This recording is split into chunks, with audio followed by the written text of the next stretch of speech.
அருப்புக்கோட்டை அருகே திருச்செந்தூர் கோவிலுக்கு சென்றுவிட்டு மீண்டும் ஊர் திரும்பிக் கொண்டிருந்த விவசாயி பந்தல்குடி புறவழிச்சாலையில் கார் கட்டுப்பாட்டை இழந்து சாலையில் கவிழ்ந்த விபத்தில் படுகாயமடைந்த சம்பவ இடத்திலேயே உயிரிழந்துள்ளார். மேலும் இந்த விபத்து குறித்து போலீசார் வழக்கு பதிவு செய்து விசாரணை மேற்கொண்டு வருகின்றனர்.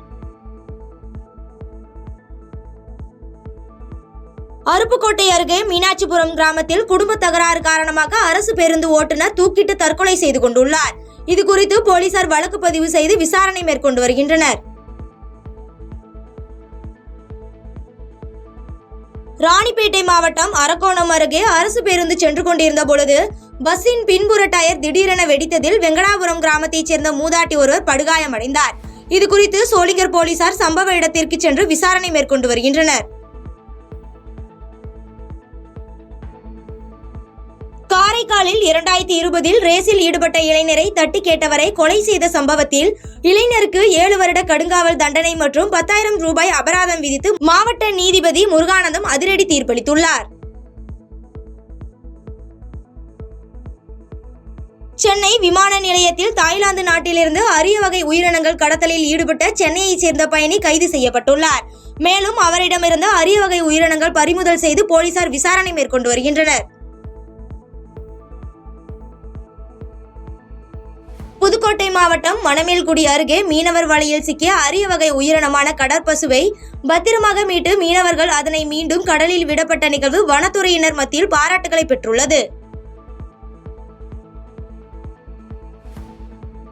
தமிழக மீனவர்களை கொன்றுவிட்டு தமிழகத்தில் வியாபாரம் செய்துவிட முடியாது என இலங்கை பிரதமர் ரணில் விக்ரமசிங்கேவிற்கு எச்சரிக்கை செய்கிறோம் என மதுரையில் மே 17 இயக்க ஒருங்கிணைப்பாளர் திருமுருகன் காந்தி பேட்டியளித்துள்ளார். ரணில் விக்ரமசிங்கே ஒரு 3 நாட்களுக்கு முன்னாடி பேசியிருக்கார். தமிழ்நாட்டில் 1 ட்ரில்லியன் எக்கானமி இருக்கிறது, அதை சென்று நீங்கள் வணிகம் செய்யுங்கள் என்று சிங்களவரிடத்துல தமிழ் மொழியை கற்றுக்கொண்டு தமிழ்நாட்டுக்கு செல்லுங்கள் என்று ரணில் விக்ரமசிங்கே பேசினதை கேட்டிருக்கோம். ரணில் விக்ரமசிங்கே அவர்களே, எங்கள் மீனவனை அடித்து துன்புறுத்தி கொலை செய்து விட்டு தமிழ்நாட்டில் வியாபாரம் செஞ்சதெல்லாம் நினைச்சு பார்த்துறாதீங்க. நாங்கள் அவ்வளவு மான ரோச கெட்டவங்க கிடையாது. எங்கள் மீனவன் மீது கை வச்சா உங்களோட வியாபாரம் இங்க நடக்காது. ரணில் விக்ரமசிங்கேக்கு எச்சரிக்கை விடுக்கின்றோம். அடிப்படை வசதி செய்ய கோரி மதுரை சென்ட்ரல் மார்க்கெட் அனைத்து வியாபாரிகள் கூட்டமைப்பு சார்பில் அதன் தலைவர் சின்னமாயன் மதுரை மாவட்ட ஆட்சித்தலைவரிடம் மனு அளித்துவிட்டு பேட்டியளித்துள்ளார். உசிலம்பட்டி அருகே நில அளவீடு செய்த சான்று வழங்க விவசாயியிடமிருந்து 2,000 லஞ்சம் வாங்கிய நில அளவியரை லஞ்ச ஒழிப்பு போலீசார் கையும் களவுமாக கைது செய்து விசாரணை நடத்தி வருகின்றனர்.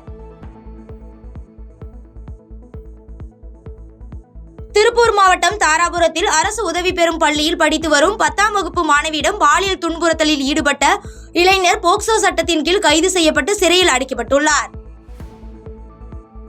பாதகம் செய்பவரை கண்டால் நாம் பயங்கொள்ளலாகாது பாப்பா, மோதி மிதித்து விடு பாப்பா, அவர் முகத்தில் உமிழ்ந்து விடு பாப்பா. அண்மை செய்திகளை உடனுக்குடன் தெரிந்து கொள்ள இணைந்திருங்கள் இயம்நாடு தொலைக்காட்சியுடன்.